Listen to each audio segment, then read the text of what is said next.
Hey, this is Kelly here with Scorpio Press, and I'm here with Bobby Donohue. And I'm excited about Bobby because he does some amazing video marketing, and he's a marketing guru. So I thought all of our authors, all of you out there watching, could benefit from Bobby Donohue. I'm tripping over myself. It's a tongue twister. It is. Well, not really. It must be just me. All right. So, Bobby, tell us a little bit about what you do. Well, first and foremost, I'm a web designer. I do web design and marketing services for small businesses and entrepreneurs. Definitely authors would be included in that. And I've been doing web design as long as there's been web design. I pretty much got started in the mid-90s. So, yeah, the old HTML websites and all that stuff. So I've been there at the whole. Yeah, I've seen it all. I've done it all. I know all the tricks, nice. And now I know. I know what used to work 10 years ago, which is what I see a lot of people trying to implement today. They're still in the mindset of what was working a few years ago, and now I know what's working today for these entrepreneurs. And can you give us an example of that? Yeah, a really good example is people's ideas of what works for bidding on search engines. I talk to people all the time who are still very fixated on what used to be the case of what you had to do to get into, get found on Google.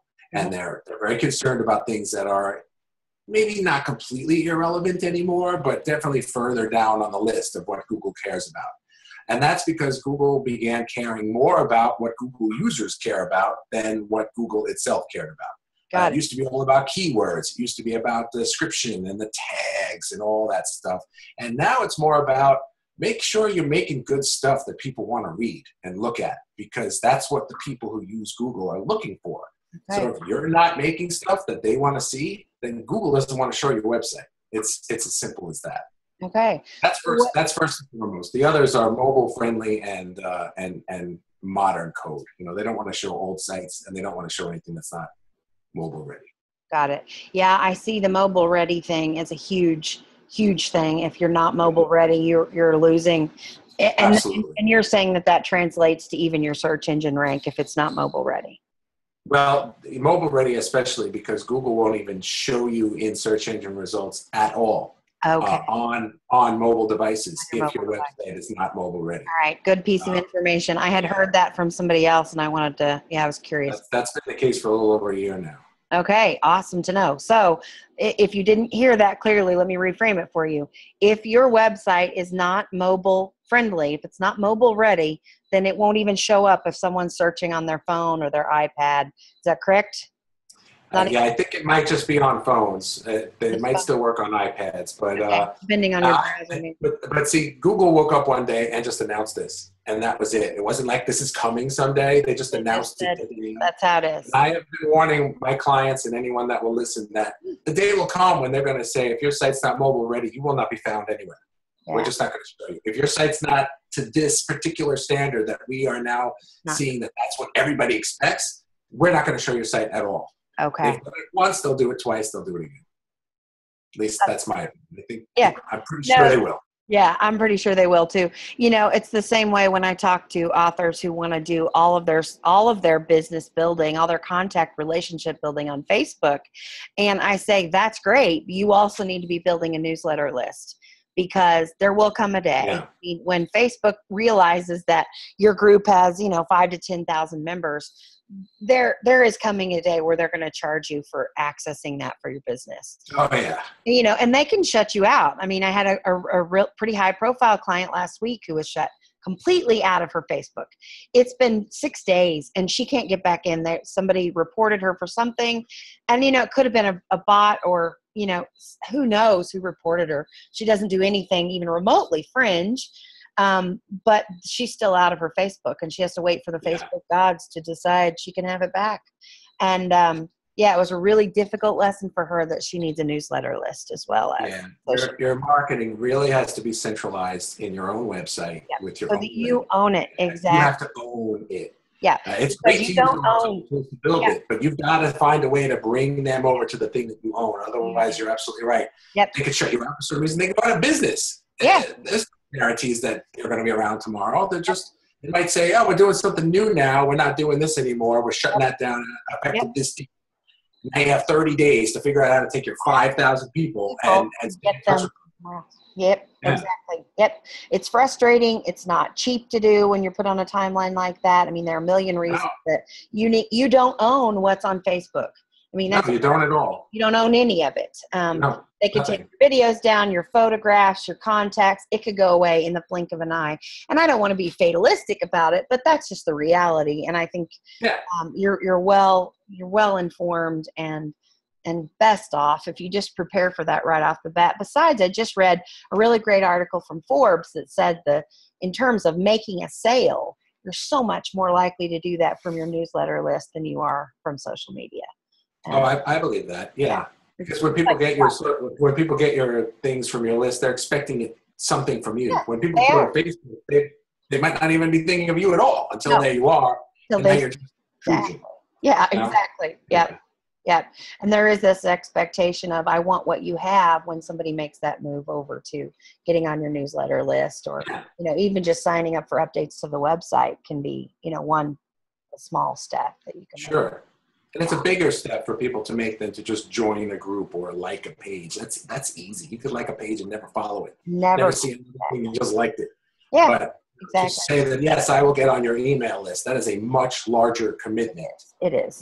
Than following on Twitter or subscribing on YouTube or anything. Yep. I tell people that it's like you go on a blind date, and at the end of the date, if the person says, yeah, I'll call you sometime.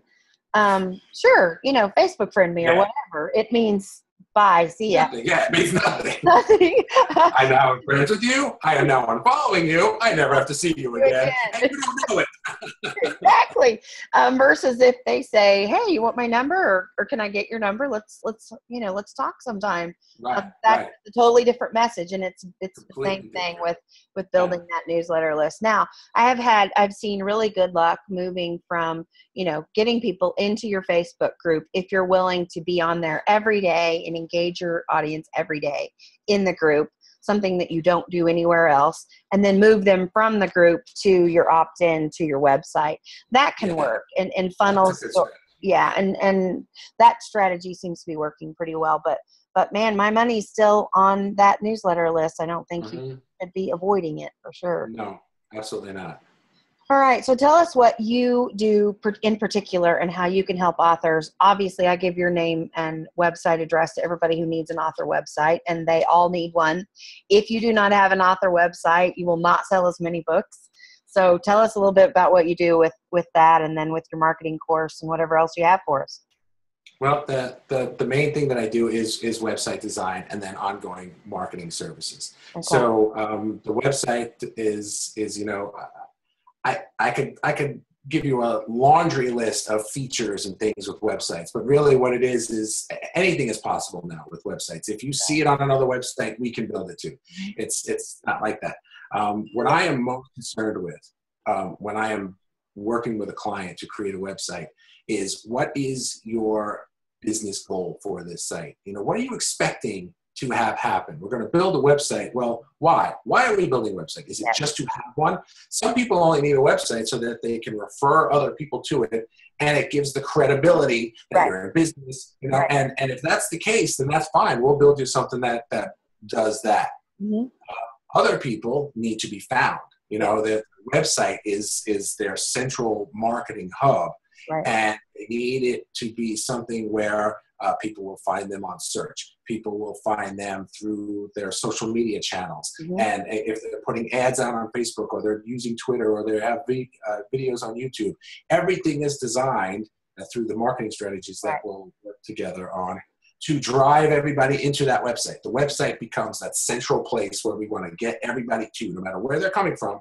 We want to get them to the website, and that's where we get them on the list. And that's where they are now your audience completely. Right. So that's what I do. And if we need a particular feature, we need an e-commerce thing, or we need a bell and a whistle. All of that stuff is possible. but I don't really lead with any of that stuff because not everybody needs the same stuff. I'm more concerned with building the site that this client needs to Exactly. get their goals done. Right. And it's the reason I'm talking to you and not some other really beautiful web designers, because it's a similar approach that I take when I publish a book. So I have a client call me, we get on the phone, they have a book, they have a manuscript, mostly written, they want a book. And the very first thing I ask them is, why are you writing this book? What is your end goal? When the people are finished reading this book, what do you want them to do? Do you want them to, just like you on Facebook, or do you want them to spend money with you and hire you as a coach or whatever it is that you do? What's the end game, and how are we going to get them connected to you? So we always create an opt-in then that ties into the book, and there's that invitation to go to my website and do that. So it's super important when you hire a web designer to choose somebody who is looking at strategy, not just aesthetics. Because absolutely. I mean, aesthetics are easy. The marketing strategy behind it is what makes it worth the investment or not. And that's the same thing I say with the way that we publish a book here. It's the same thing. Yeah. Anybody who buys Adobe stuff or, went to some graphic design school, they're going to know the aesthetics part. Sure. The aesthetics part is easy. Yeah. It's the business goals part that's hard. And that's individualized. Not everybody has the same goals. And then the second part of that is that even if I had 3 clients that all have the same goals, we're going to get there 3 different ways because not everybody has the same strengths. Right. Not everybody has the same ability to commit the same amount of time to some kind of content marketing, or this one's a better writer. And if we're talking about authors, I'm sure a lot of them are probably better at writing than they may be at video, But we have another client where video is absolutely the way to go for them in terms of marketing. So my job becomes helping you figure out what are your strengths, how are we going to achieve your goals, and then creating the best tools for you. Yep, absolutely. That's I think what really sets you apart from some of the other web designers that I've spoken to, and I've spoken to a lot. I've been in the online marketing world for about 6 years now, not as long as you have. I mean, I started my first blog in 2001 and blogged as a stay-at-home mom with a child with special needs. And so I've been doing it kind of for a while, but really making my living at it for about 5-6 years now. And that's great. Yeah, there's a big difference. The aesthetics part is easy. It's just the same way you would hire a designer to come in and paint your house and choose the colors and the drapes and stuff. But if you don't have a good house there, with the door where you want it and the structure isn't there, the aesthetics the aesthetics will not keep you warm in the winter. It's still the same building after all. Yeah. Exactly, it's the same building. It might be a little prettier, but it's still not doing its job. Right. And we do talk a lot about branding, that's part of the publishing services, a marketing plan that we create together. And there's many pieces to that. And I always, inevitably, the first phone call I have with authors is, can I have a sample marketing plan? Can you tell me what you do? And I said, well, I need to know what you want to do. And then we make that happen. And we look at your website and your social media channels to see that that's working or not working. But everything deserves that strategic conversation, whether it's your Twitter, living on Twitter, or it's your Facebook page, or how often you send newsletters. Everything is deserving of that strategic conversation where you decide where you want to go, from where is point A, where is point B, and what in the middle. Don't guess. Don't guess, because you're largely shooting in the wind. It can be a colossal waste of time and money. And I see people dump thousands of dollars into websites that they don't take them from point A to point B. They just don't. No. If you don't know your destination, if you don't know what you're trying to achieve, then you're just building something to have. Yep. Exactly. Which might be nice, but might be achieving the wrong goals. Yeah, exactly. Yeah. For sure. So what do you have in terms of, you have web packages, I'm sure. Anything else that you want to tell us about? Well, like I said, I also do marketing services. So, it used to be years ago, I was a web designer. I would design somebody's website. We put it up on a server. And it would sit there. And that was really the basic. It was like having a phone number. Everybody needs one. Yeah. I don't know why, but I know I need one now. Right. 2002, got to have a website. Right. And then it would just sit on a server, and we wouldn't really think much about it after that. You had it, and it was there. You could refer people to it. And then people, but now what we do is the website is really a very active tool. It's a proactive marketing tool. So to just build the website and call it a day is ridiculous. Now, what are we doing with it on a daily basis? What are we doing with it on a weekly basis? Right. And as I just mentioned before, like, what are your particular strengths? So if you're a really good writer, then we're going to have some blogging things going on with this website. Right. If you're really comfortable with video, that's even better, because video is the #1 way to reach people. Even for writers, if you can transition something into video, with YouTube, and especially since Google owns YouTube, they really favor websites that have videos. Yes, they do. Yeah. So any way that I can get my clients to just do something with video, let's just do it, and it's easier than you think. And it is easier than you think. Yeah, it is. It really, really is. It takes a little practice, and it takes a little getting over yourself, because everybody's really hard on themselves. Even now I'm feeling it now. Like, I can see myself. Exactly. I wish there was. Trying to remember, look at the camera, not at the face. Exactly. And all that stuff. But so there's all of that to it. But the marketing services are just a lot of strategy, ongoing strategy. There's just monthly content strategy, there's advertising strategy. Maybe there's some social media strategy involved. So there's all of these things, and I customize it to the strengths and goals of each client. Of each person. Yeah. All right, perfect. And now for the big question, the question I ask everybody who gets on Scorpio TV with me. Favorite book of all time? Okay, favorite book of all time. Can I give 2 answers? Because I have a happy book and a really cool book. Absolutely. My favorite, because I'm a father, and my kids, we were just talking about this a minute ago, my kids are now getting into like preteen and tween years and stuff like that. But I always loved Dr. Seuss's The Sleep Book. That was like one of my favorite books to read. Okay, got it. Amazing, right? It was one of the best books ever, in my opinion. But book, I really loved Theodore Rex. It's a book, biography about the President Teddy Roosevelt.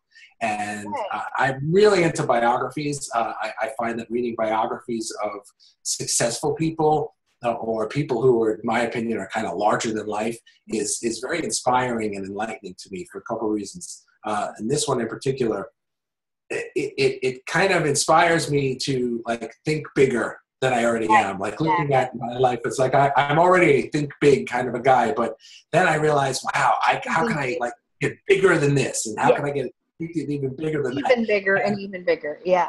Not many people thought and acted bigger than Teddy Roosevelt. That's true. So tell me the name of it again. It's Theodore Rex. I was looking at online. I don't know the author off the top of my head. It's I'm looking. I haven't read that. I'm gonna write it down. Yeah, it was a really good book. It's really long. Edmund Morris is the author. Okay. But the other reason I like that book and some other biographies I've read is because it also sometimes grounds me a little bit to realize that there are sacrifices these larger than life people make that I'm just not willing to make. Yep. Absolutely. Just as an example from another one that I really like is the recent book about Elon Musk.